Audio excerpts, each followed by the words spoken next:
have prepared with me. I'd like to thank you all for coming to the Generation 1 Writers Panel. We also have Wally Burr, who is the voice director for the G1 series. Not a writer. Yes, give him a round of applause, please. Just rewrite little lines, meddle with the stuff. From left to right, we have Mr. Wally Burr, who was just speaking. We have Bryce Malek, David Wise, Flint Dille, and Paul Davis. Please give them a big round of applause.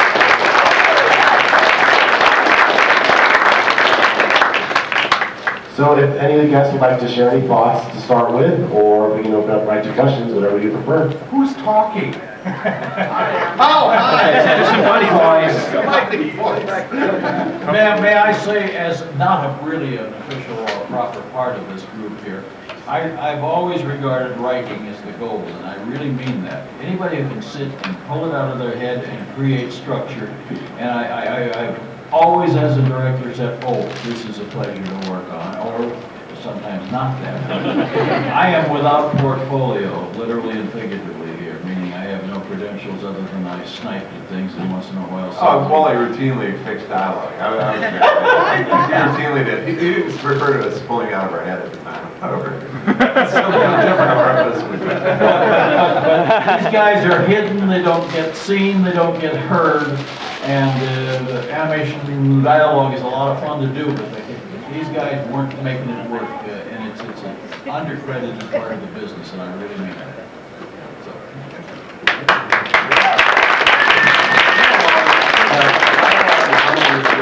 Voice director. I'll pay you later. I'd like to share some of my recollections of these guys who I have so much respect for and so pleased to be able to work with. I didn't start as a writer for the Transformers. I started as a production coordinator, which was a kind of a scheduling job, an overseeing job. Let's not forget these details or we won't be able to finish the show kind of job. But I wanted to write.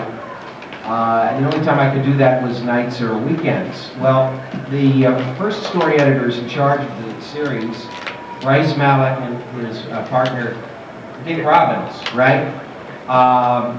They were a fantastic team. They started doing the writing of the actual scripts, and then as we had so many shows to do, they started supervising the work of other writers. David, you worked with Bryce, didn't you? You were from the beginning. David was our star writer. Well, we had a couple who really... You had one. We had one. Okay. David comes first to mind. I was going to call Flint one of the star writers, too, because later, Bryce, he really started this thing out. When I wanted to write, I had to submit my story ideas to Bryce, and when he finally found one he liked, then my writing career for Transformers started. But later, Marvel started doing so many shows, including Defenders of the Earth, and I don't know if you were doing Potato Head Kids or Defenders you were doing. Were you involved with G.I. Joe at all? But Bryce's time started to get divided, and that's when Flint came in. Then Flint was not only a writer doing miniseries and dashing off, 5 scripts here and a couple scripts there, but he was then my story editor for Chaos we did together, Thief in the Night, Grimlock's New Brain, I think I did with Marv Wolfman. Yeah. I did Cosmic Rust with Which was one of the zombies? We'll learn the depth. What's that? We'll learn the depth. Yeah. Yeah. I didn't That was work- really I controversial. didn't work on that one as a writer. But David Wise was the writer of Kremzik, which we made fun of last night with our return. Kremzik, that was his idea. Yes. And recycling, like many other shows. What do you mean by that? I always loved the, it was Gremlins. It was basically what it was. And I always loved the idea of the little guy who's just this absolute bugger that you can't get rid of. And he just makes more and more and more trouble, and it just snowballs, gets bigger and bigger and bigger. So I know I used it on a series I did for Disney called Mighty Ducks.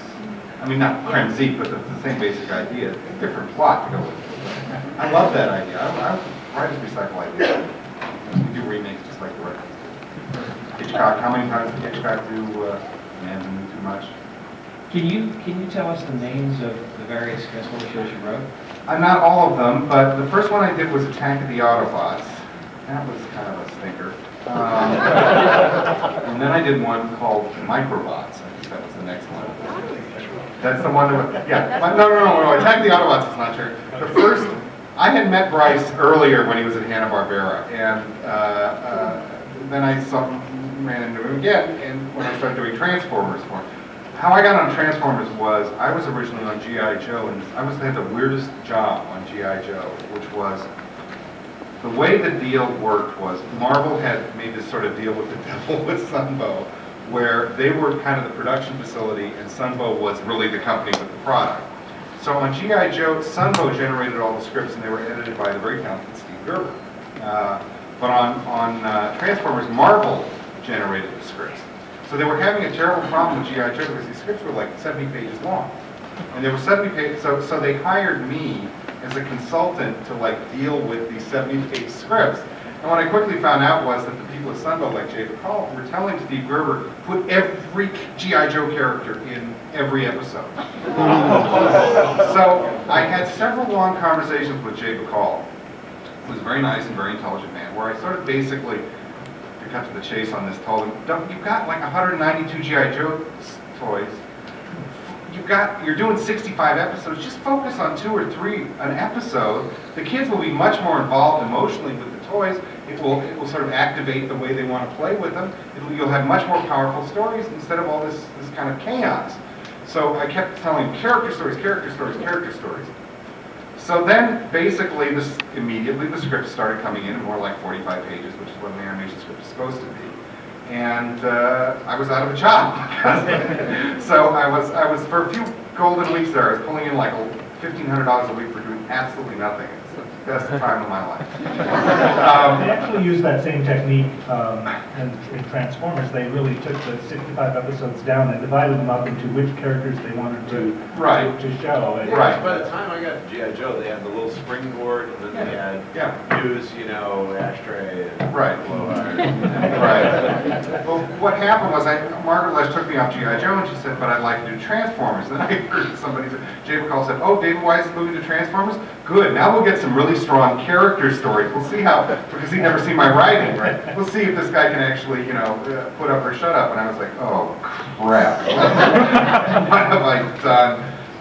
But we did wind up taking it as an anthology show. So, okay, the script says, it was BotCon, which is one of my favorites. Girl Who Loved Power Glide, which I imagine is very controversial among the fans. I really like it. The Key to Vector Sigma, which was the 2-parter that created the aerial bots and Stunticons. So that was a nice one, although War Dawn, which was sort of the 3rd in the trilogy, was still my favorite. God, what were some other ones? Trans-Europe Express, Kremzik, of course. You didn't do God Gambit, did you? No, I didn't do God. The Gambler? No. So the first script I did was Attack the Autobots. When you're a freelancer on a show where they're doing 65 episodes and you're going to have a whole chunk of it, the first one is you kind of get your feet wet in the water, wouldn't you say? Yeah. So I just wrote it sort of basic. It didn't have anything special about it except it had some character stuff with, I think, Bumblebee. And I turned it in and I asked Bryce how was the script, and Bryce said, well, it's not Chekhov. which I promptly snapped back. Chekhov wouldn't write for your stupid show. But it got better from there. And my other great memory is that you love. I did one called Microbots. And when on what I consider the 2nd season, but I guess fans consider your season the 3rd season. No, my season was really the 2nd season. Yeah, I know. And the 3rd season. Oh, and then Marv Wolf. And the 3rd. Yeah. Yeah, Marv was like the tail end. Well, there was a big sort of. Kind of where we knew it was cancer. Since they put Marv on it, they knew it was a dead it was the end. You did a cattle call at Sunbow's offices, because Sunbow took over doing the scripts in the next season. And you were talking to all these Marty Tasker was there and all of them. And Flint Dille is one of the great, he's sort of known as one of the great madmen of this industry. He has a colorful turn of phrase, is not never too far from his lips.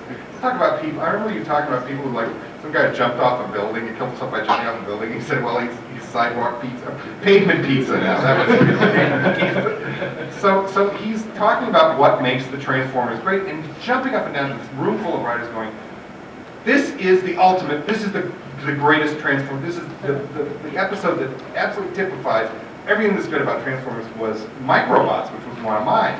And not really one of my favorites, but I was like, okay, you know, and I thought, boy, I'm like, right, exactly. That's where it shows. Well, yeah, and so I remember we went in for a meeting and you said, now, what is the Transformers episode you've always wanted to write? And I had to honestly sit and think and go, there is no Transformers episode. That's how much ever worked for you. But you had a lot of good, you had all the comic book guys. You had kind of the Gerber crowd. Yeah, we had the Gerber, yeah, I mean, by the time I got in there, see, I worked for Sunbow, I think, unlike anybody else here. I was kind of like, You got more money. yeah, we were like the SS or something. If you were paid by Sunbow to write your script, you got $1,000 more than Marvel paid you. That was what I was. It was a big promotion. 1,500. I was always wondering what the You problem. obviously have fun. I remember. We never got any residuals. No. All these DVD sets come out. Nothing. I'll give away my share to anybody here. Who's the first to raise their hand? You got it. You've all been paid, my share. I had to buy my own DVD, so. I got comped on the last one because I was on it, but it took them Yeah, I like never 4 got one. months to get I was on the comped. second one, I You never got comped? I'll tell you who to call. I wrote it.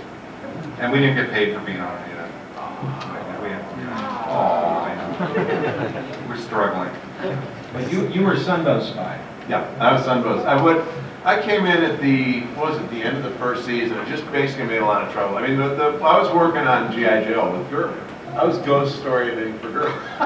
Okay, and That explains so much. and well, it was no, because I was what started to be the 45-page guy. Because I'm way too lazy to do that. Gerber and Marty Pasco. I mean, Pasco made Gerber look like I know. like a real terse guy. Yeah. They write these, normally with animation, it's 2 pages of script per page per minute, and regular movies are 1 page of script per minute. So you expect it to go twice as long. These guys should be writing 80-page scripts, and they say, "Oh, I timed it myself in my bathroom, and it was like a minute short." I don't know, this doesn't longer than War and Peace, if they ever made it. So yeah, that was what. There was a joke at Ruby Spears about Marty that on Mr. T. Oh, if that was the Marty, first show I ever worked on. on a Marty Pasco Mr. T script, if Mr. T like shouldered in, broke in the door with his shoulder, you wouldn't know whether it was like a slodge lock or a Yale. Yeah, well, absolutely. No, it was unbelievably fanatical stuff. Detail. Yeah, because one of the things we changed script for. But one of the things we changed really in that era was animation scripts really went to like 36 pages, and sometimes less, for an entire episode. So, not to put you guys on the spot, but since you were story editors, one of you has to take the responsibility for the disastrous decision to kill off Optimus Prime.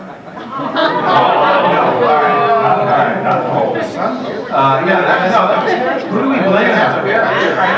Here's how it works. Because I was reading about that and it's like slur. I mean, I did a lot of bad stuff, but I didn't do that. What happened, the way that decision worked was Hasbro thought of it in terms of product lines. I mean, when we were doing these shows, nobody was sitting here thinking, I'm going to be sitting up in a panel in 16 years, and we had to explain why I killed Optimus Prime. 20.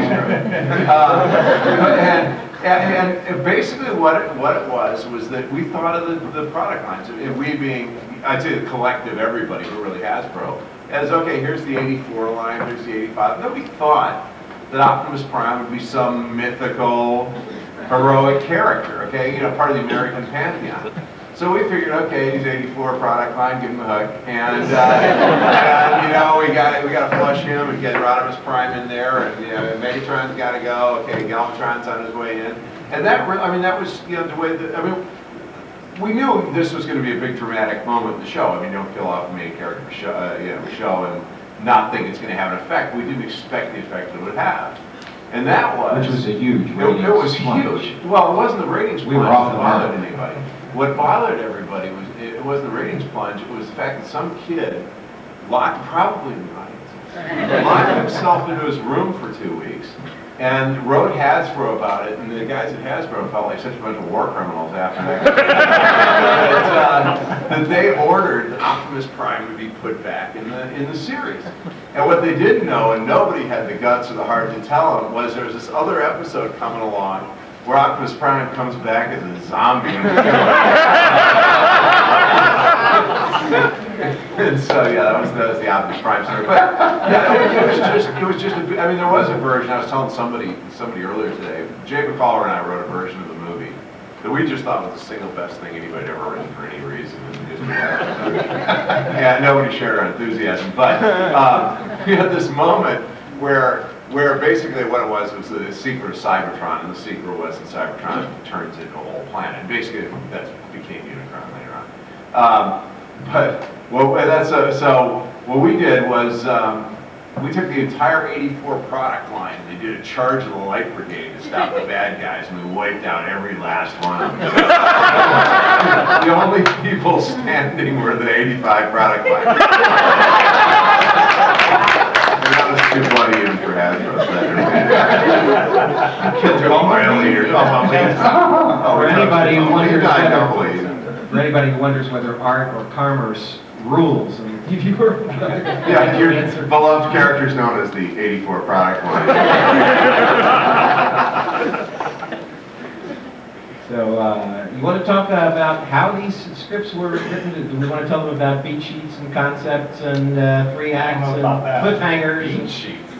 Oh, you never read beat sheets. Flint was I always enjoyed working with Flint. Flint always would come in and talk about various. I was absolutely awful with these guys, and I was wrong probably in every single part, you know. But anyway, I think the funny part was we would talk about how other people would like add to the show, because we would create a lot of the show, but we would try to create a lot that we could use as a basis for a lot of different story ideas and to go on that way. We did not really come up with a lot of the detail that the audience was coming up with. They would really come up with the. Any 7-year-old American knew our stories better than we did. They knew the characters better than we did. We had like 145 characters to keep straight, and it was hard enough for us. Never kept straight. No, I remember we were saying, so what's Corn Dog look like? Yeah. and what would be funny is you never think of the scales. You'd have these 2 characters, the other's chick. Cassette character, talking to an entire, space colony, You never really think either when they're doing dialogue, when they're in their vehicular or whatever modes, that there's no moving mouths or. Yeah, exactly. There's nothing to really know. Oh, the car is talking. But okay.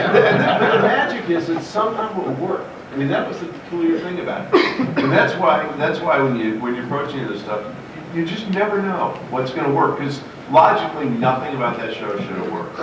And the more we thought about it, the worse it got. And so we basically turned off our brains. Megatron is a gun, so is he like a huge gun? Yeah, it's a huge gun. Yeah, exactly. And the infinite question of where does the rest of Optimus Prime, where does his trailer?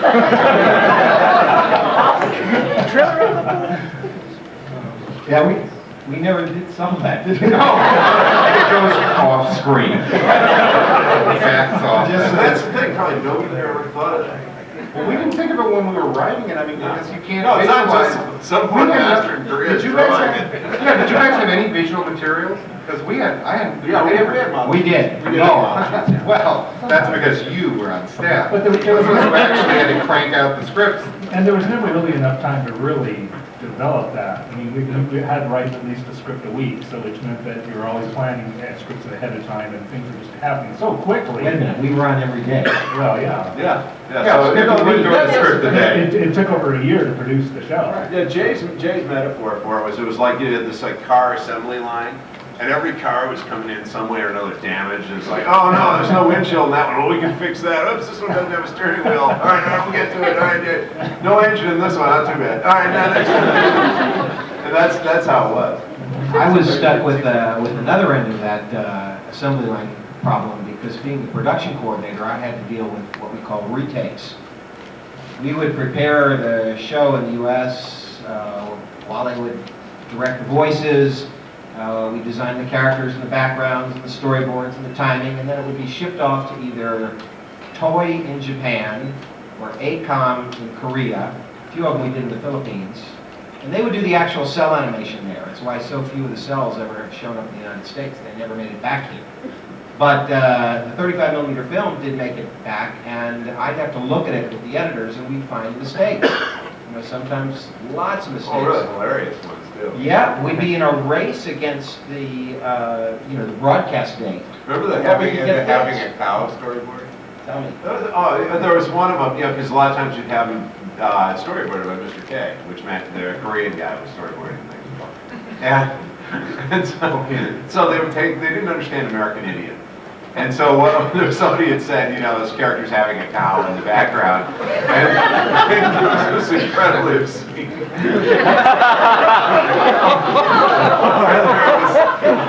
The other funny one was the show, it's actually a little bit relevant, it was a show we did later called Inhumanoids. And what happened with Inhumanoids was, you were describing this female character had, in the real toy, this wasn't something I made up, had rockets in her chest, right? And, you know, the launch, I mean, it wasn't like we're picturing now, but anyway, and the artist had drawn it all the way through the script, with, you know, where she was wearing her regular street clothes. And you knew he had this, like, bad moment when he realized, oh, they're underground, they're supposed to be wearing their uniform. So he's got this woman undoing her shirt with a big rocket. That was really funny. Well, yeah, there was that other Translation problem. The other really funny thing that happened is there was one time, it was a weekend, and Jay and I were just finishing editing the script, and you know, the one thing I just like hate when I saw it was when you had an act out where it turned out to be a hologram. You know, like our guys are about to get burned up in the sun, and then oh, thank heavens you turned on your your hologram unit, or we all would have been killed. You know, that really annoyed me. So what we did was, and we couldn't. It was literally, you know, it's Friday afternoon or Friday night, and we're both burned, and Jay's in New York, and I'm in LA, and we couldn't figure it out. So I just wrote in the, you know, just joking around, you know, wrote in the thing, thank heaven for that marvelous plot device, or we'd be all washed up. And I just kind of forgot about it. The script goes away, and it goes to storyboard. Finally sitting over in Wally's recording studio. And I hear one of the actors, thank heavens for that marvelous plot device. There was this moment of moral choice. I have no idea who wrote the episode, but I remember one that I gave up trying to get the thread through the arc. And in the middle of the session, it occurred to me, maybe one of the actors understood better than I did. I pushed the talk back button and I said, Peter, the rest of you guys, has anybody any idea where we are, where we're going, what the story is? And Peter went, he looked at the next guy, right down the line. Nobody had any idea. Came back to me, we went on. That was probably one of mine.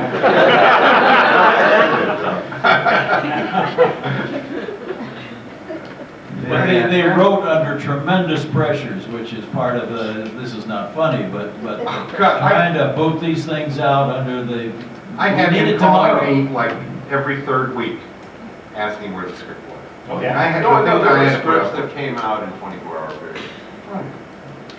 The premise to- The premise that, but and the irony is that they weren't necessarily the worst ones. I mean, that's the funny thing you discover is sometimes when you know the characters and you know the show and you're working really fast, you're writing very closely, tracks your thinking. You know, and then there are other ones you labor over and try to get everything right and write it to death. Yeah, by the time it shows, it's a limp shrimp, you know, and nobody likes it. You know, whereas the quickie one you slopped out because you had to, you know, pay for the car or something, you know. Maybe a pizza better. The other thing about those days, when the movie came along, it changed everything for the making of the show, because we lost about half of our staff, where their time was divided, because suddenly half of us, well, needed to go on to work on the movie, so they needed to clone a lot of people real fast. That was actually how I got my job. I had a friend there who was a production coordinator, Gerald Muller. Later became a producer. But Nelson Chin wanted him to be the production coordinator for the movie. So Nelson said, who can I get to replace you? He says, well, I got this friend, Paul Davids. Why don't you talk to him? Call him in for an interview. So I had an interview at like 11 in the morning. I'd just been called, come on over. I'd never heard of the Transformers. And they'd already done, you know, like 15, 12 shows at that point. We got the head of the convention feeding us here, growing up food.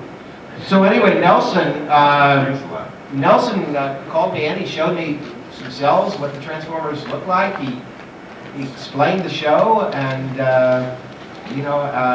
asked me whether I was interested in working on it. I said, sure.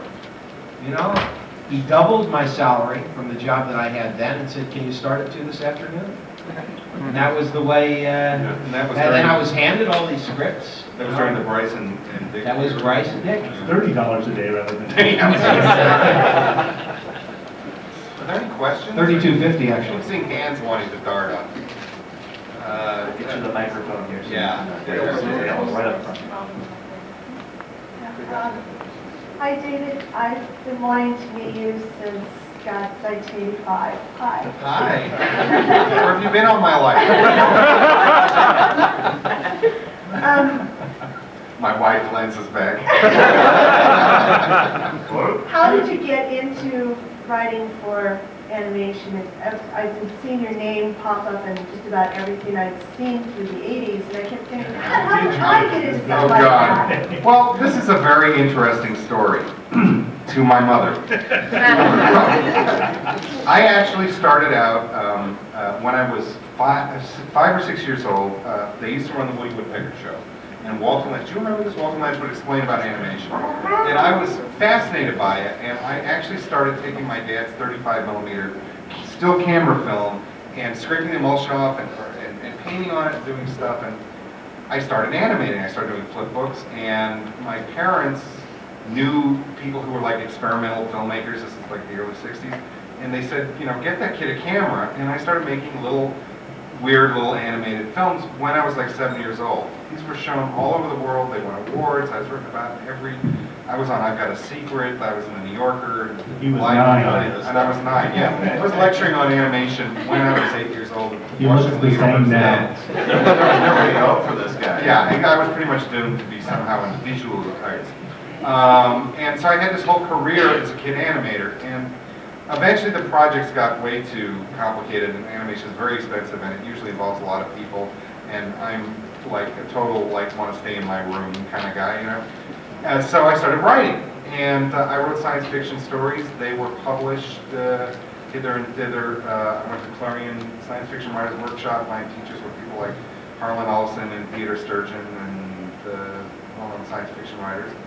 And at that workshop, I met a guy named Russell Bates who had known Gene Kuhn. Gene Kuhn was... Gene L. Kuhn. Gene L. Kuhn. Was, and you know what the L stands for? No. Edgar. He was Star Trek. Forget what you've heard about Gene Roddenberry. Gene Kuhn and Dorothy Fontana were really the people who made Star Trek great. At that time, they were doing an animated Star Trek, which some of you may have heard of. And Russell, my friend Russell, had been trying to sell a script and hadn't had any luck, and I said, I know science fiction, I know animation, why don't we work together? And we did sell Dorothy's script. It was called How Sharper Than a Serpent's Tooth, and it won an Emmy Award. So that's how I got into writing science fiction. And interestingly enough, in the recording session, we had the same experience you did, where when we were writing the script, there was a scene where Spock's in charge of the ship, and because Kirk is gone, and Uhura asks him a question, and he does that, return to your duties, Lieutenant. And we thought, let's have Uhura finally really just zing Spock. Just hit him with a zinger. We spent an hour, we couldn't come up with anything, so finally I just said, let's just write in a slug line, we'll come back to it later. Right. So Uhura says to Spock, Amusing line. Right. Spock goes, return to your duties, Lieutenant. Uhura goes, pointy-eared fool, and turns back. Well, we forgot about it, never fixed the line. We're in the recording session with Michelle Nichols, and she goes, pointy-eared fool, am I actually supposed to say that? And we were like, no.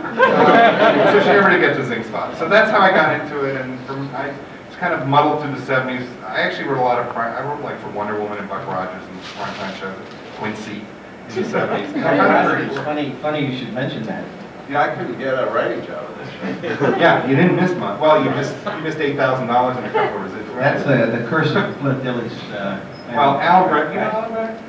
No, Alan's an older one. Anyway, so I wrote like a lot of live action. I found it incredibly boring, and I actually went back to writing animation because even though it paid less, it was more fun. Did stuff. I did a whole bunch of shows for Hanna-Barbera in like 1980 and 1982, and then when Margaret Lesh, who was the head of Hanna-Barbera at that time, or head of production, moved to Marvel, I sort of got dragged along, as did Bryce and several others. Bryce was, anybody here remember Chi-Chi's? Right here, you're looking at it. Thank you very much.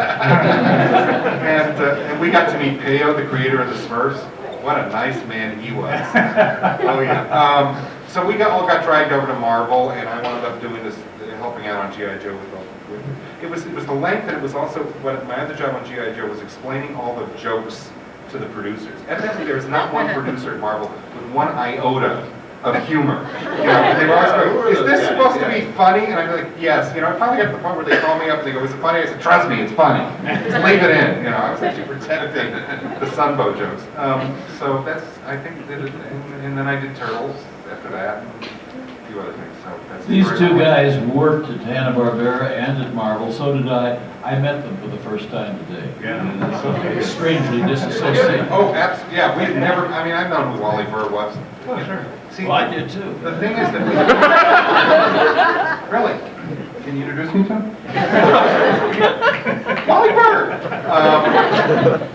See, now these guys were staff guys, and I was just a freelancer. So I was, as was my want. Remember, I said I like working at home. I would just sit around the house and get phone calls and things. I never went over to Marvel or anything like that. Yes, you did. Oh, once in a while when I was really late with a script, because this is before, you know, word processors and I had to turn it in. But This is what back they- in the days that we were both thinner and you were your like Miami Vice. Yeah, that's exactly. Imagine a world with no email Exactly. or word processing. But we as had a the freelance- first of the bulletin boards. Remember Gerber set up that Yeah. bulletin board? Yep. And nobody used it. Quad modems. No, I used it all the time. You know? Really? Yeah. Take a week to download scripts. These are the first scripts that were done on computers. Yes.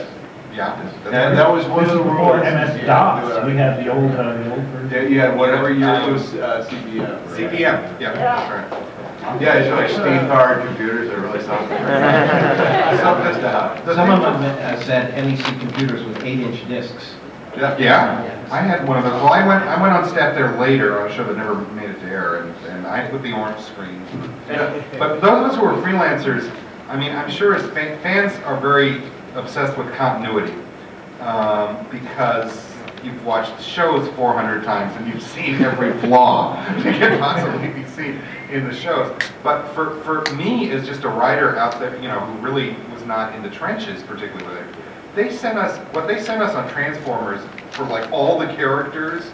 It would be like character, Bumblebee, Transform, VW Beetle, personality, youthful.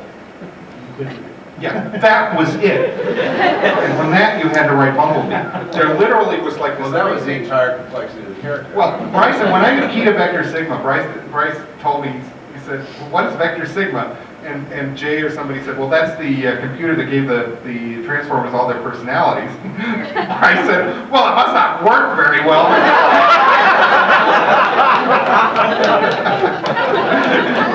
I mean, literally, we had one word, us. So I'm sure there's, you know, I worked in my own universe of my little 13 shows I did in the first season or whatever it was, where if somebody else had already done something, I figured Bryce would tell me. Or if it contradicted something, I figured Bryce would tell me. What I found out later was Bryce didn't tell me. So literally, for all of these guys, like, I did make tracks in the sequel, the Autobot, the most 80s. The only cartoon show of its time with a Michael Jackson reference, I believe. And they're breakdancing and they're doing graffiti and all that kind of 80s stuff. But they, Trax was snooty, was all they said about him was he was snooty. Okay. Well, I finally see the show, he's Thurston Howell the Third. What are you doing, graffiti? Well, if I'd known he was going to talk that way, I would have actually written some lines that But that was that's what, by the way, that's what story editors are supposed to do, is they're the continuity guys. I mean, that's sort of like Bryce's job, or... What, you saying I didn't do my job? I was trying to shirk the blame. They didn't tell me that this was a roast today. We're here to roast you. No, it's not the implication. I was asking. The lack of communication created some strange situations. We did you guys write Super Friends? I actually turned down Super Friends because I was like, I did too, but I. they were like, wait, Wonder Woman, you go to Amazon. Now, my son over there still watches Super Friends. Anyhow, we had a sequence where Superman was standing on a kind of a mount, speaking to what in the storyboard looked like 1 million people. They disappeared into the distance, into the horizon, little tiny pinheads. So I had him standing there saying, "And furthermore!" Well, that was too many people. Layout reduced it to 8 people. and Ruby and Spears were the creators of this show, and they called me up in my office. They said, "Would you mind coming down to editorial and take a look at this thing?" And I came down, look at it. Here he's screaming. And it made me look like an idiot, so I looked up the writer and tried to find out who the hell had screwed up the scene and so on. But those are unavoidable. Mark but all Amier. Well, Mark Amier, right? No, I thought it was Jeff Scott. It was the other guy. But you always, that's always a danger. Two animation. You can't reference like colors or in dialogue because you know they're not going to draw what you wrote. So when you go, look at that orange fool over there and he's green, and they can't change the line because it was recorded 6 months earlier. Right? And they can't change the artwork. And they can't change the artwork because that's really expensive. I have a question for you, Wally, which is, I never do it. okay, well, you never know. One thing I noticed was that there was sort of a tendency with the voices of the Transformers to kind of fall back on types. And I always sort of wondered, well, how Trax was Thurston Howell, Power Glide was kind of Ralph Cramden or Jackie Gleason. And I realized that you probably only had these little, in the actors, only had the little one-word descriptions. Yeah. So Little tiny basically, profiles. did you have to work out the voices with them? We have like, that on the spot? document for the feature, and it was a lot more complicated. Oh yeah, some of them were marvelously detailed personalities and so on, but sometimes we had practically no fragment. And then a guy would audition and his voice would go on to, and somebody back in New York would say, "Hey, I like that."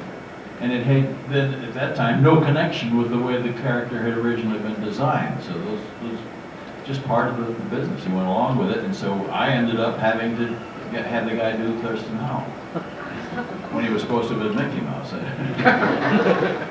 Any other questions? I have one. Actually, I have 2 questions. One, did you guys ever look at the toys? And 2, what were your favorite episodes to write? Look, the toys weren't Yeah, available. we had the toys. We did. Sure. I didn't. I never looked at the toys. Until after. I think I had to buy my own toys. We got the G.I. Joe aircraft carrier though, that made it. Most of the time, the toys were not out until later. We just got to see sometimes. Yeah, they just have rough drawings. Rough drawings. We'd have color model sheets. Yeah. Which again, the guys who stay home like this never saw. Some characters get canned before they never get released, so you have to figure out, Blowtorch, was something he wrote into the show, but, he didn't make it into becoming into plastic. Yeah, he had to get rid of Blowtorch and replace him with, We used to do shows finally without storyboards, which fried me because the storyboard gave you your whole architecture for the show. Whether the guy was standing on this mountain or this mountain made a lot of difference in how loud he yelled at the people in the crowd. And so you needed a storyboard. It's like having your arms cut off to have to direct the show without a storyboard. I was looking at a script yesterday. It said, "Do this without storyboards." And just a lot of dialogue and tried to make it make sense. I will say for myself, I was operating completely blind.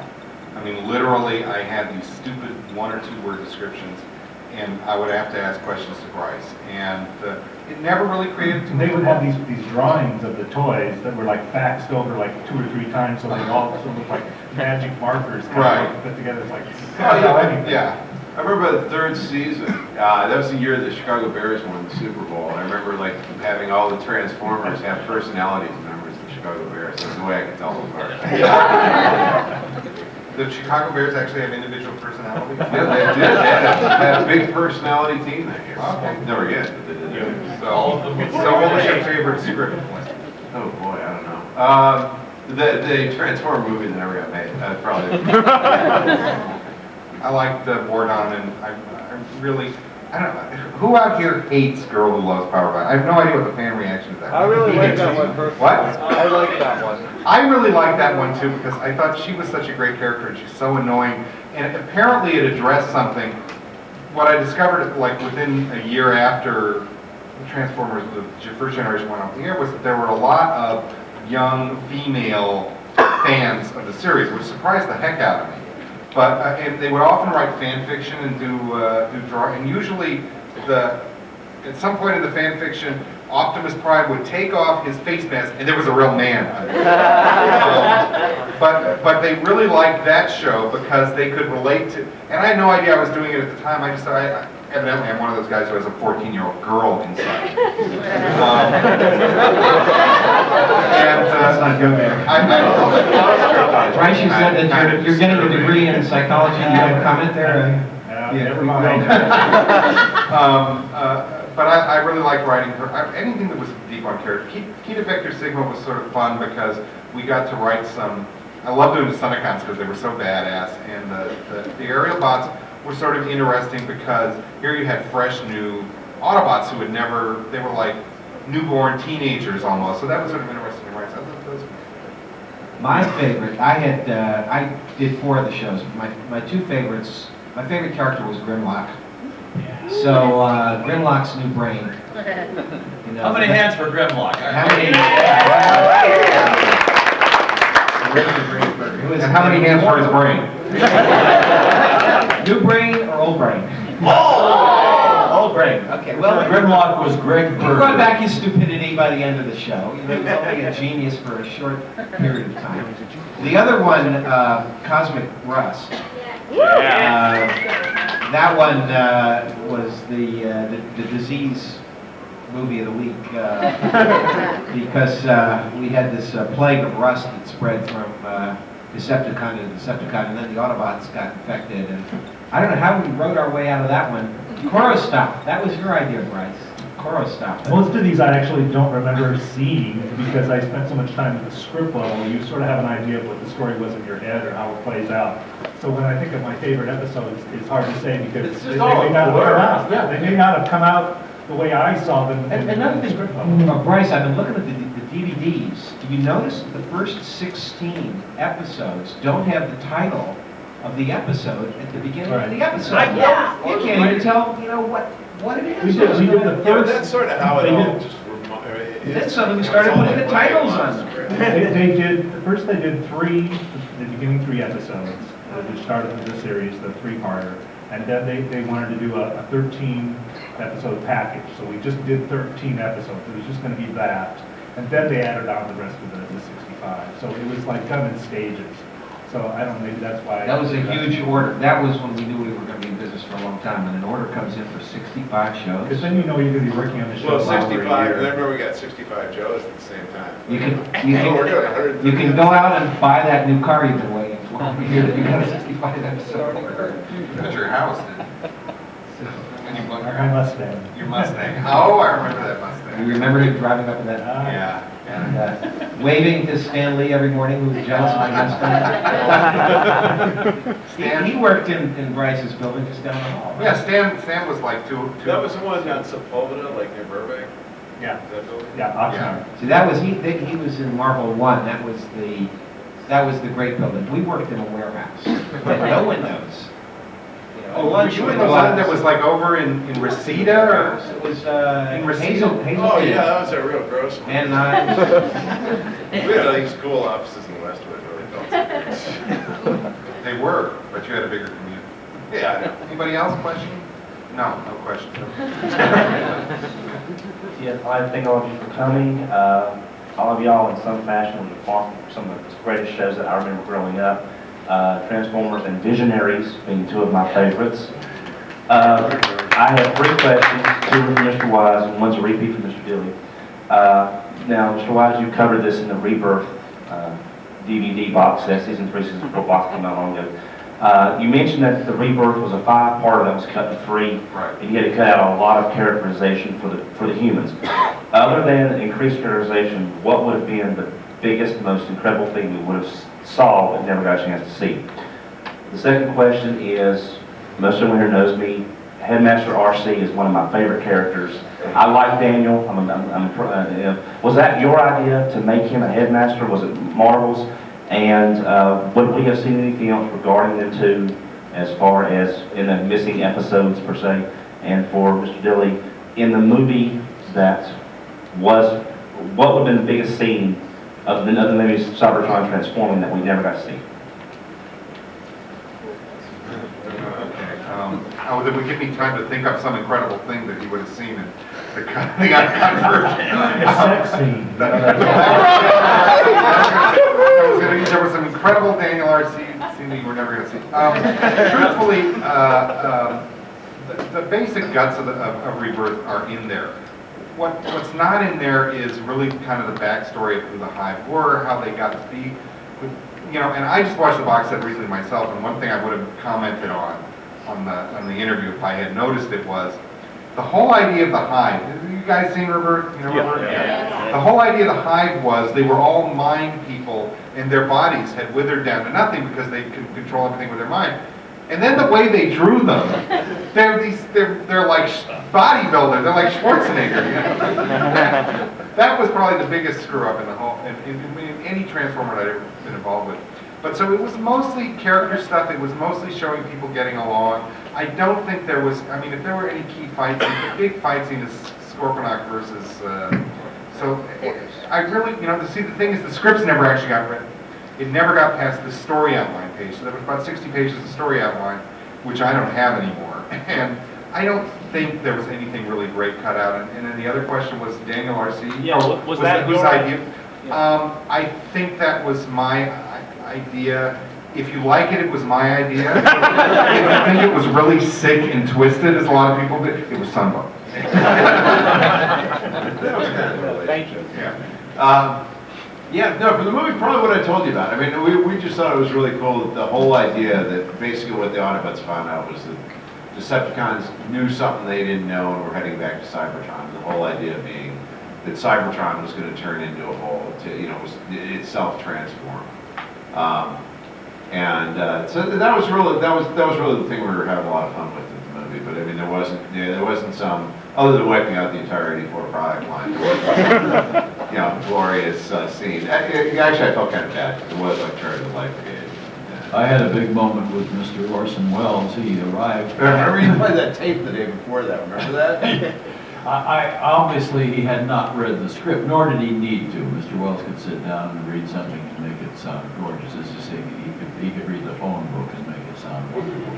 But he came in and sat down, and I knew he didn't know what character, so he weighed probably very close to 300 pounds. Yeah, he looked like a planet. He arrived with the limo we sent for him was used only.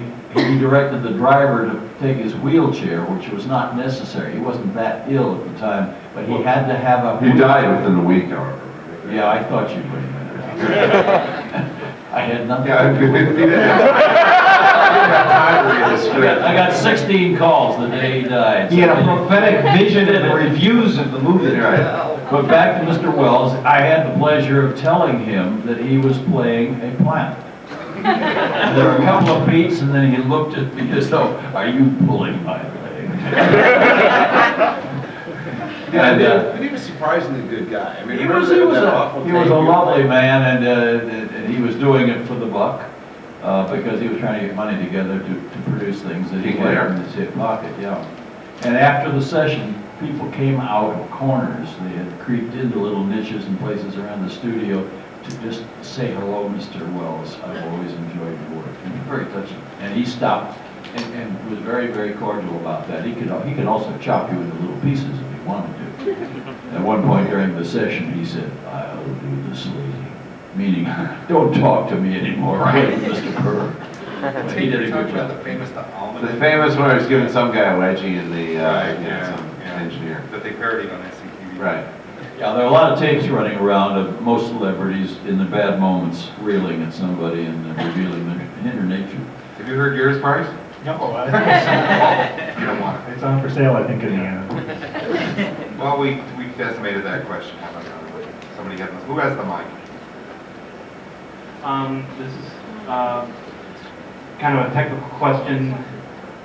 Me and my friends kind of get together and redub anime and kind of a mad movies type of thing, and we're always going on about timing. Have you ever had a great session and then find out the timing doesn't work on it and you can't do anything about it? How do you mean the timing doesn't work? That you run too long for some reason and you can't fix it? The show is just too damn long? Yeah. And just drop half a reel, that's all. Yeah, indiscriminately chop. Yeah, we lines. just arbitrarily cut lines. Yeah, I mean, it's really the truth. They're all out there going, that explains so much. Later on in Disney, they used to like say, well, we don't want to do that, so they would cut all the scripts and make them real short to make sure they wouldn't go over. And then they'd always come back and go, well, we need another minute. Right. And then you'd have to write a minute to just put in somewhere. And you always want your script to be a little long. You actually always want to have something to cut. It is much easier to cut something out than it is to be stuck with Wally in the booth and you're spending, $20,000 a minute and you got to come up with 3 new lines because you're short. Well, but then they would have to, animate or do too much. But then humanoids, sometimes they wouldn't even send us footage, and we'd have to go in and just put old scenes back into the episode. But remember we created those baseball cards where we'd recycle old scenes and then talk about the character? I think I could help answer that question to say that a lot of the responsibility for that timing was the producer's job. We had mainly 4 producers on the Transformers. George Singer, John Walker. Yeah, and Gwen Weitzman. But the producers would get the take back from Wally, and they'd have the storyboard, and they'd have to time everything, to the second, even work out the lip movements. And they knew if it was running too long, the changes would be made in the storyboard before it would be shipped off to the animators to do it, because you wouldn't want the animators doing any unnecessary animation. You do the opposite of what you do in real or in American animation. They record the voices first, then they do everything else. They write the script, record the voices, and then everything else happens. So going in. Yeah, every step of the way your you soundtrack figure is. out. Your soundtrack thing. I should mention Gerald Muller also right. became a producer. And Nelson was a regular producer. Well, no, Nelson, maybe at the beginning before I came aboard, but Nelson Shin, who was our executive producer, He was a supervisor. and he owned the company, he and his wife owned the company in Korea that did so much of the animation, ACOM, later did The Simpsons. I was told once he that was- Nelson Shin came in and was on the doorstep at Marvel one day, having just gotten off the boat or the plane or whatever, almost destitute, and who was the production manager at Marvel? Graziano. Graziano. Jim Graziano. Just before. Lee Gunther? Yeah, Lee Gunther became acquainted with him, introduced himself, and he said, would you like to work now? Yes, he would. They put him on, and within 4 years, he was a producer. He was the producer of the feature, Transformers feature. Right, all of his Supervisor. time went into the feature he did have. He was sleeping in the studio, literally sleeping in the studio when he first arrived. Yeah, he was the other one. He did a script for the movie that got trashed too. I remember when Jay and I were all upset about ours. Nelson did his, and Joe. I think everybody had a script for that. Yeah, Joe and Tom told him, no, thanks Nelson, but I don't think we're gonna go that direction. And he sent back this note, not one word. We pictured him like hanging in his bathroom. Not one word. One of Nelson's first jobs in business was on the first Star Wars of animating the lightsabers. Right. Studying the lightsabers. Somebody else got the mic? Yeah, I'm ready, here. Say, I'm gonna sit down if you don't mind. Don't get nervous. I'm surprised to hear, first of all, that you guys were all at Marvel. There's so much connection between Marvel and the cartoon series, because I figured you guys might have been on different continents, the way the stories of one didn't even come close to the stories of the other. I have 2 questions, and that's the first one, if you might comment on, maybe I'm not sure. comic stories were, for instance, like you mentioned, the Hive, didn't exist in comics at all. In fact, they looked different, the stories were completely different. Oh, you're talking about Marvel Productions versus Marvel Comics? Oh. Two different organizations. 2 different things. Yeah, because Marvel, But they were guided by a single Stan Lee. We were in Los Angeles. Okay. And there Stanley was in charge of. frankly, a very antagonistic relationship between the TV shows. We never talked to each In other. the beginning, yeah, we got together and I was trying to figure out how we could get the comic book and the TV series to be more alike. And I was told very quickly that we shouldn't pay any attention to that and just do our own series. Exactly. Well, the comic guys, were getting really upset that we weren't following the comics, and, I remember Tom Griffin saying something tactful, like, look, 3.5 million people a day watch our show, and we got 10 people reading the comic, and it's fun. That kind of cleared the relationship. I mean, it added a richness to it to have two different things. I didn't mind it all. I was just curious because, I was confused about the whole Marvel thing because I thought, man, No, these are different worlds. Was a production company They owned really by were. Marvel, they called us Marvel Productions. I have another question about a particular episode. I'm a bit of a rube when it comes to these old 80s shows, just love them. Did any of you guys work on, they call them the Primitive Show? Remember that at all, by any chance? The TV show. Yeah, no, it was a particular episode in season 3 that had, and an earlier question Season about... 3. Oh, yeah, I probably wrote it, I just don't. You know what they say about the 80s, if you can remember it, you were. The question I asked earlier just about, well, shortening up stories, it seems like this is a show that had, there was something about origin of Unicron, and Yeah, there was this little fleshy guy that was the dragon creator. in the movie. Yeah, well, yeah, there's so many references to it, and you see this one little scene where there's a matrix flying up in the air, totally unexplained. There must have been a lot more story in that story that never got told. Wally To us, forgot it to didn't make record sense. it, we just haven't talked about it ever since. Yeah, no, but, that was stuff I think that came straight out of the movie, but, whatever happened to the explanation, I don't know. And I can't remember how it was created. I made him up, yeah. I guess, I'm on.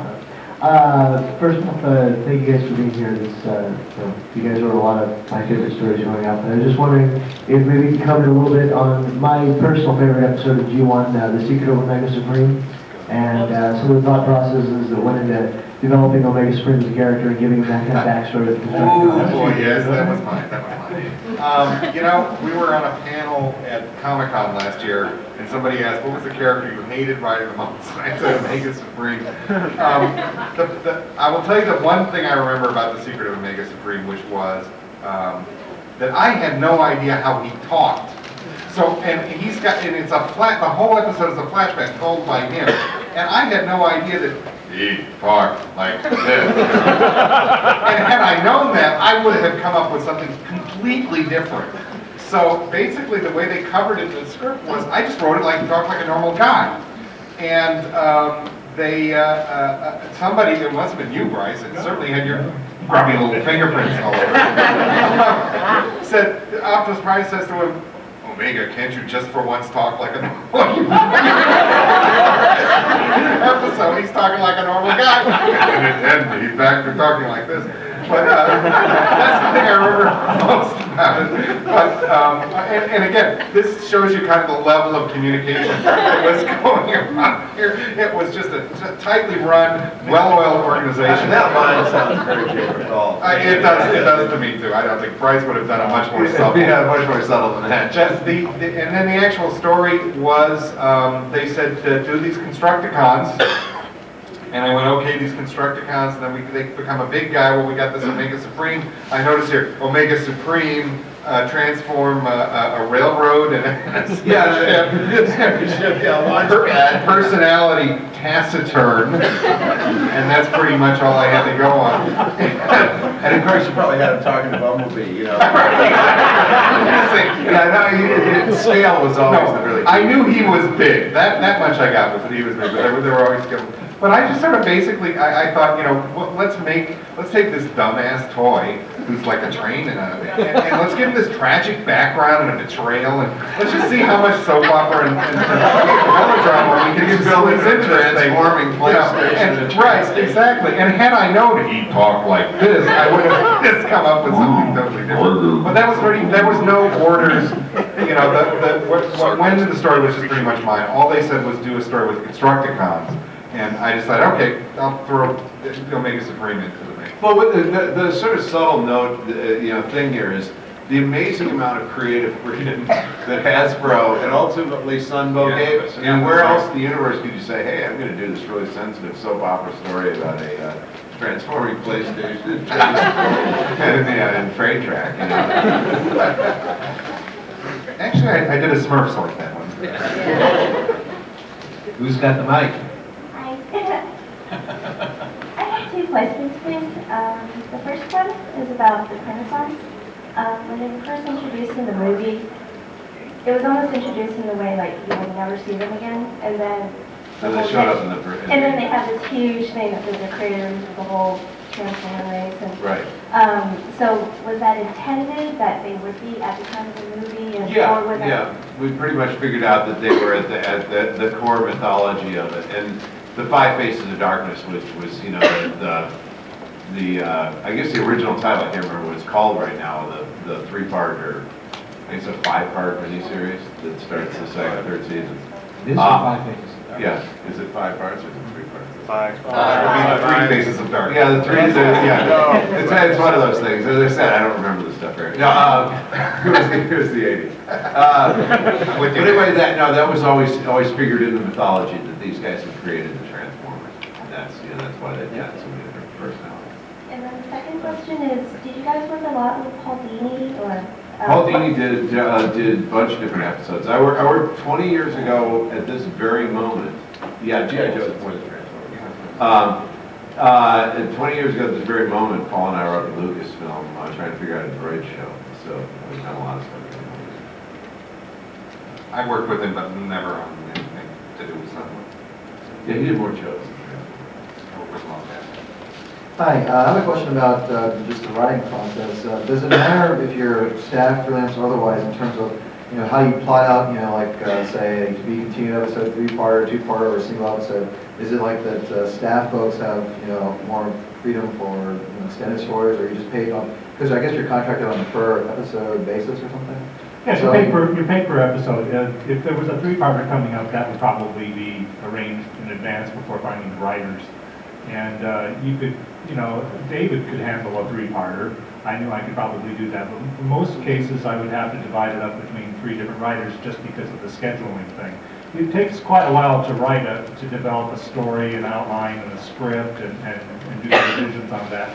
And to do 3 of them in a row, 1, 2, 3, would be really too difficult for one writer, except of course for David. And, Don Bluth actually did design about an island multi-parts. But a lot of times, It's risky. Even 2-part episodes were divided up among 2 different writers. And usually though, it's funny because usually there were some. I mean, David was effectively staffing, but was. Yeah. They're usually just staff people, and a lot of times you just kick off a new season with them, so you'd have extra time. But who would make that call, and what would be the reason, just to stagger them out, or was there some other Hasbro, reason? it was always to introduce the toys, so it would be because they have a lot of characters, like when they do Supreme or something like that. Right, yeah, like the Vector Sigma, the Aerobot, I mean, that was 2 groups to bring on. Oh, so these weren't necessarily... So they said, make it a 2-parter.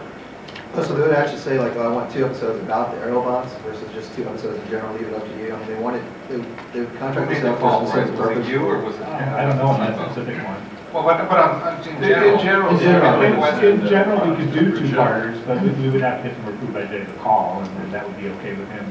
Well, I guess my question goes more towards, what was their thinking? I mean, do they want long episodes for a purpose of, plugging a specific character? Selling toys. Selling toys? That was Yeah, it really. Well, I think Jay was very much into just making a cool show anyway. Good, and Hasbro really didn't much care whether they were all linked together or they all weren't linked. I mean, Hasbro was great that way, and I don't know if they watched the shows. they watched them and they'd call up with ideas now and again. By and large, they were perfectly happy. They weren't like networks. You know what I mean? They were unbelievably sort of, as long as their guys look good in the show, they could care less with the content. That wasn't their job. There's an aspiring animation writer I know by having talked to him earlier this morning. He's got his hand is about to fall off next to the projector. Actually, this fellow's had his hand up longer. Yes, Good, yeah, no. Oh, okay. belt it out. Yeah, I just wanted to ask. Louder and stand up so they can hear. Oh, here we go. I wanted to ask both Bryce and Flint how you got your starts. I started as, I was a film major, from the Midwest, and I came and started Hanna-Barbera as a writer, and I wrote on Scooby and Scrappy-Doo and several Popeye cartoons and the Little Rascals animated series, and then I teamed up with Dick Robbins there, and then we moved over to Margaret to Marvel. So it was actually an accident. I just kind of ended up, I came to California, I got a temp job working at Hanna-Barbera in the accounts payable department. And I thought, well, it's the closest thing to a studio job so far. And I worked there for like 2 or 3 years, and then they had an apprentice writing program, so I started that way. Yeah, I went to film school at USC and in the master's program. And I got out of film school, and the first jobs I got were mostly either reader jobs or production jobs. I won a screenwriting contest, but I didn't really get anything for it. And I was working for Roger Corman, and I'd been sending out my scripts. I never really thought I was going to write any animation. I was working for Roger Corman, who was, back in the 70s and 80s, he was kind of the king of the bees. And I was slopping around on the sets. I was not writing. I was a production assistant. And slopping around on the sets. And I remember I was emptying Robert Vaughn's, chemo toilet, in his trailer. And I'm thinking, this is a really crap job. More ways than one. And the phone rang shortly thereafter. It was Joe Ruby who'd gotten a hold of one of my scripts. And he called me up and he said, hey, I was getting paid $100 a week by Roger Corman. And you want to come work for Ruby Spears? It's like, do you have a roof? I'll be there. It was a non-involved toilet. No being toilets, I'm there. And showed up, and he was saying, well, we don't pay like live action. We only pay $800 a week. And I thought he meant $800 a month. That was still double, right? And that was that, and just kind of stayed around. So yeah, that was kind of it. But basically, the real answer to your question is you have to write a few scripts, have them out there, get them to people, and then one day somebody calls. Yeah, you just have to be persistent. I mean, I probably would never have known David if he hadn't knocked on my door 112 times. I slept my way to the top. There's a huge difference in trying to work as a writer in the world of features than in working in syndicated television or animation, something show that's on every day. And then the big difference is you write your feature, you hurry up and wait, it may be optioned, it could be in development for years, rewritten, you don't know if it's ever going to get made. You're working on an animated series that's on every day, you know it's going to get produced just as fast as you can write the end at the end of the script, right? They can't crank them out fast.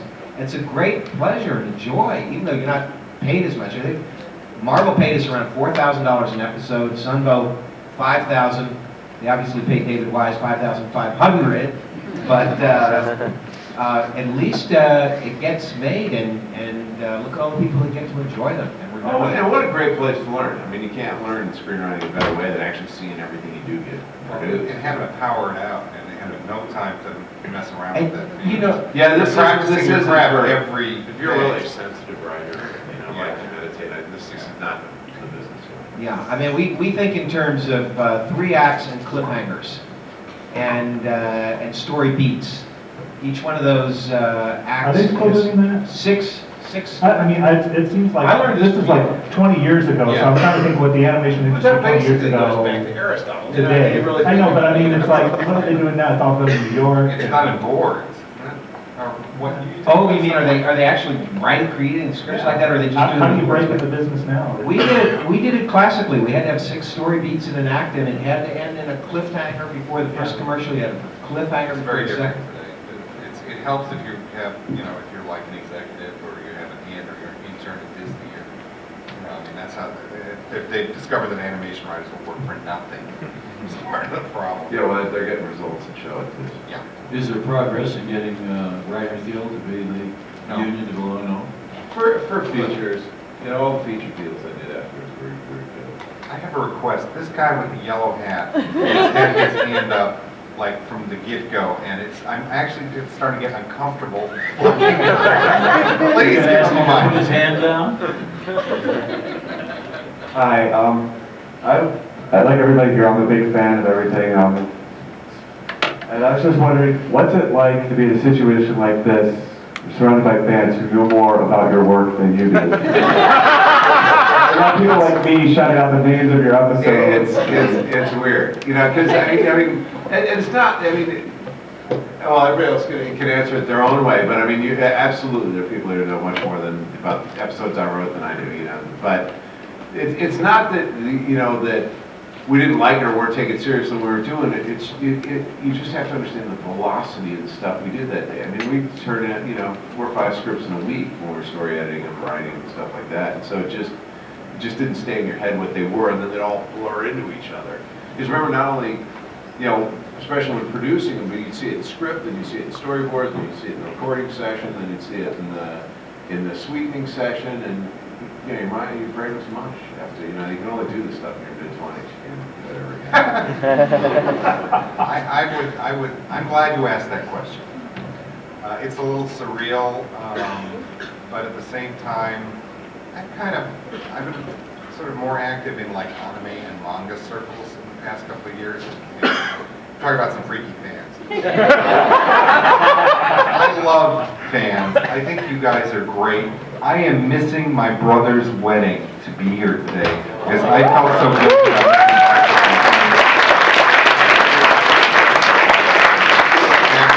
I'll bet you might know as much about myself. I will say, and again, my position is very different from these guys' work. They had to deal with every aspect of production. I just blasted out my scripts and moved on to the next thing.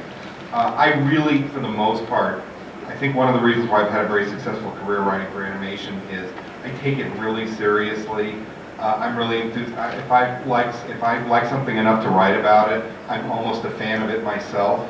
And I really write to entertain myself and hopefully everybody around. But I take it very, very seriously. Like very few animation writers I know, frankly, except for these two guys, of course. So I think, you know, you guys are living your fantasies. You're hip deep in something that's just cool. And who wants a friggin' normal life anyway? I'm very happy that this all happened, and I'm just very surprised that people remember all these things 20 years later. And no, it's great. It's nice. It's a nice memory for me too, just to remember what happened back then. Yeah, we were getting paid. We also we had a living. We were younger. We never imagined there were going to be DVD boxed sets of every episode. Well, to begin with, DVDs didn't exist. No. Well, there was home video, and they were released on tape. You know, and originally it was Rhino, and everybody thought Rhino was great. Rhino was no, crazy. It wasn't Rhino. It was it was all FAG. Non-porno when you visit. So you'd go over to the the office, right? So, it's like here's your transformer. Yeah, he got this guy. It's almost like you think you got a transformer. Look at this. Were you excited for the gym launch party? Remember that? That was everybody here remember the ballroom at the Century Plaza. Does anybody here remember? Any gym fans? I don't care. Well, to launch gym, Sunvo hired 5 women to dress up as like Gem and the Holograms and 5 women to dress up as the Misfits. And when you see, it's one thing when it's a drawing, but when you see real live women dressed up like this, everybody was going, who are the whores?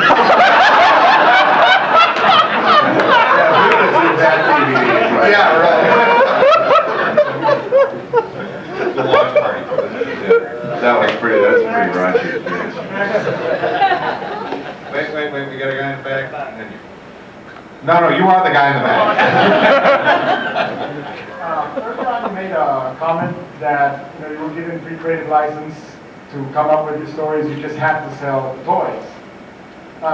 In that case, what was the motivation for characters like the female Autobots that had no toys that were introduced into the story anyway?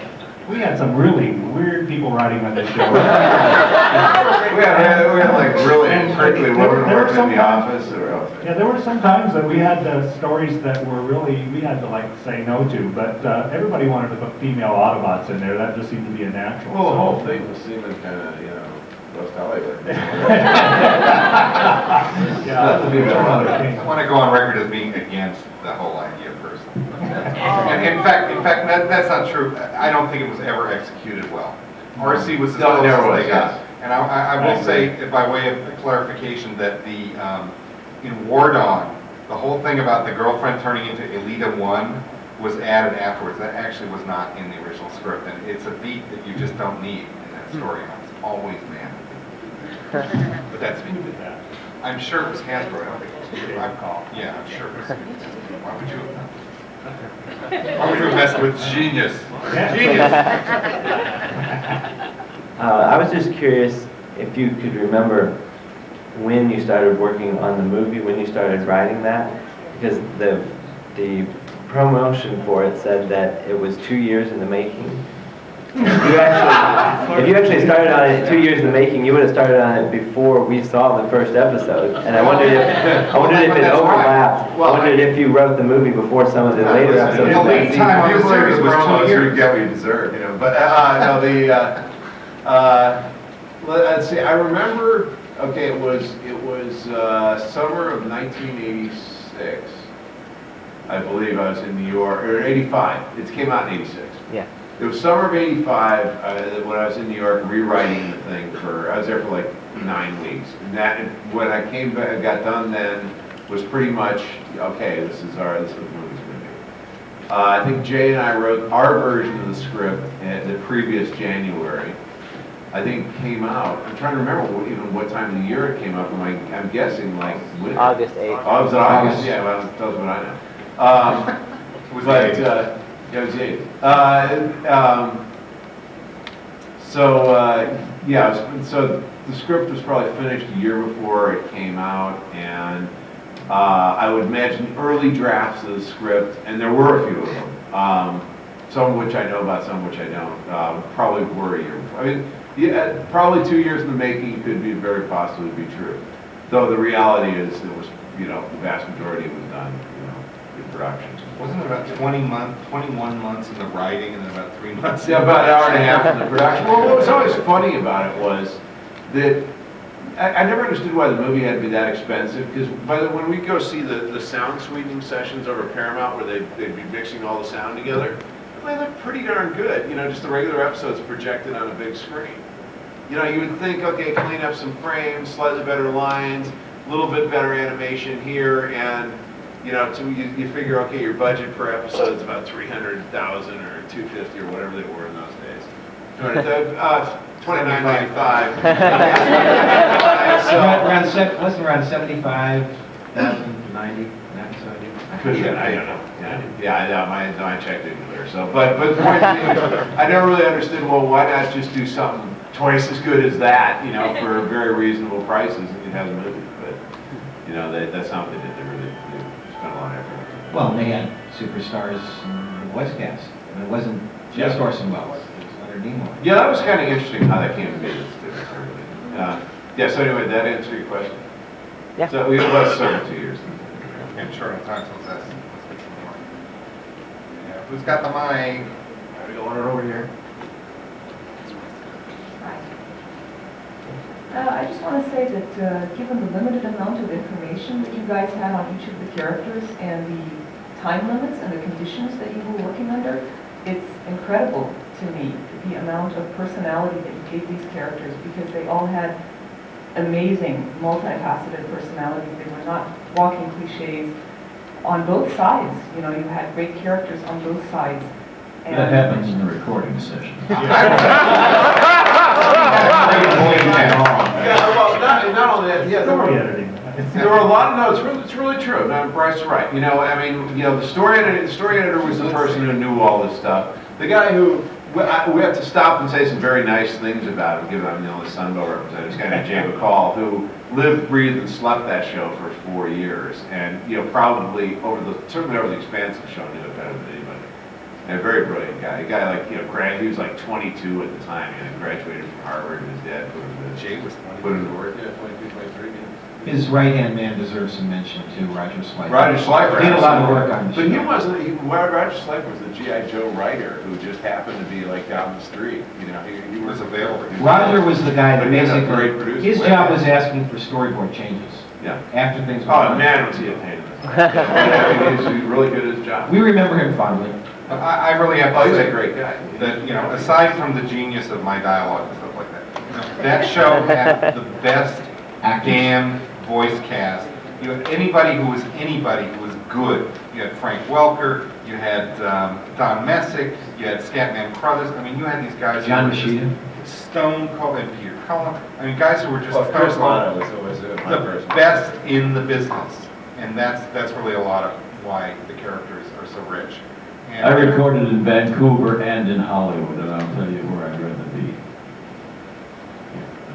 Oh, You got a pool that big in Vancouver and a pool this big of actors here. But with chops that just won't quit, acting chops that won't quit. I just wanted to express my appreciation to you guys as writers, you know, that you did such an incredible job. And the voice actors, it just came together wonderfully. I kind of think that the conditions that you guys were working under, the time limits, possibly added to that. It just made it magic that has never been matched or exceeded ever since. Thank you very much. Thank you.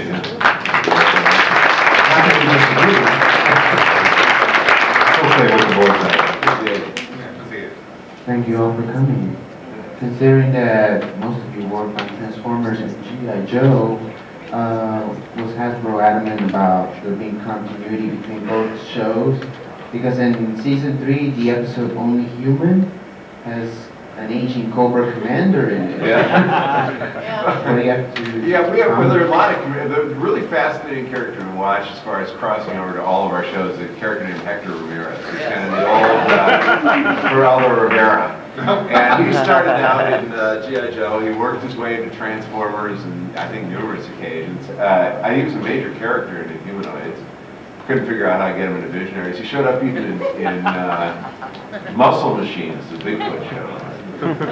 Yeah, no, we tried to share mythology as much as we could. We thought it was very funny. I wanted to see that Transformers My Little Pony crossover. That was really funny about My Little Pony. That was the show that got all the hardline Christian groups really upset about that show. I mean, because that came out. Yeah, what was funny is it came out on Super Sunday, right? So there's like My Little Pony, and then there's Inhumanoids. Inhumanoids featured a character who lived in the center of the earth in this vat of lava, carried a pitchfork and had horns, okay? Nobody cared about that. Whereas My Little Pony, those little butt tattoos, one of them looked like a satanic symbol and people went crazy. Oh, I wrote a bunch of My Little Ponies. How many of you guys wrote? Sorry, did we answer your question there? Yeah. So there was definitely shared. It was the same people, and we thought it was funny to put a guy that we created for another show in there. We just did it, and everybody had. And we viewed Joe and Transformers as existing in the same universe. Did any of you writers ever write characters that you intended to slip by with innuendo or double entendre or so? I'll have no more of your cunning linguistics, Mr. I got a call from Jim Call one day when he said, you know the answer to your question. Jim Call says, does the term gerbil stuffer mean anything? And it was predictably, that was a guy who should actually come to BotCon sometime, Bud Dixon, was always trying to slip stuff like that into G.I. Joe and into Transformers, and oh man. I had an actual visual piece of innuendo in The Girl Who Loved Power Glide, where the girl is talking to Spike, who is kind of interested in her, but she's interested in Power Glide, and he's working in his dad's shop there with like a punch press power drill, and she goes, "Oh, Power Glide's so wonderful. He's shiny and he's handsome and he's tall and he can fly." And Spike says, "Yeah, well, there's one or two things he can't do." The drill bit shatters in the episode.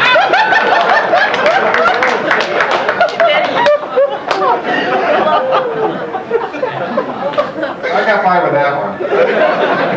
Yeah. Let's take just one more question to get this wrapped up as soon as we can. I wish we could go on as long as we possibly could, but we gotta get this rolling a little bit. One more question.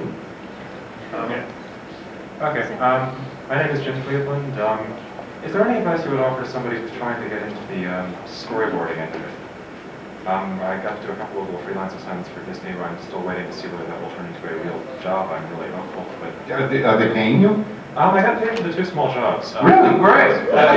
What You just did it, right? This is the Walt Disney? Yeah. Walt Disney. And the check cleared? Yeah. The animation division. I'm waiting to see, the show got picked up that they had me working on, so I'm waiting to see whether I will actually get hired for the whole thing. This isn't that Monkeys show, that Space Monkeys thing. No, they've changed the title on me. I'm sure you're sworn to secrecy. Not really, but... Well, it sounds to me like you're rolling. You're doing exactly what Just, you know what? It's what Bryce said earlier. Be relentless, be persistent, keep knocking on the doors. It's the only way it happens. It will not come to you. You got to go to it. Yeah, you gotta bother people, you know, a lot of people wrote for me because they bothered me. It was the only way he could get me to shut up. Yeah, exactly. Okay. By the way, I just wanted to tell Mr. Dille I was a fan of the Visionaries. It's very well done. And Wait, where are you? Can't see you. He's right there. Oh, yeah, okay, good, yeah. And last of all, did any of you folks work on either Fire in the Sky or The Golden Lagoon? Those are my 2 favorites. Dennis Marks. Okay. That's right. Fire in the Sky. No, Visionaries, well, thanks a lot on Visionaries. That was like that was the last of the shows we did. I think with that, we'll have to wrap this panel up, ladies and gentlemen. Wally Burr, Bryce Malek,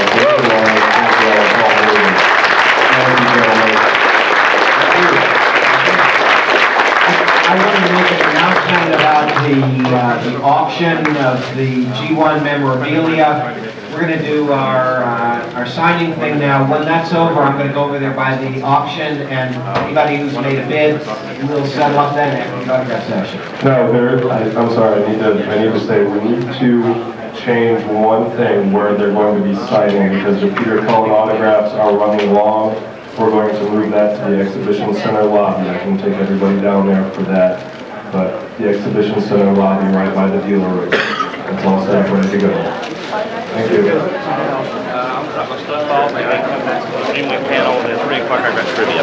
Okay, cool. Yes, let's. I want that. Yeah. Okay. Cool.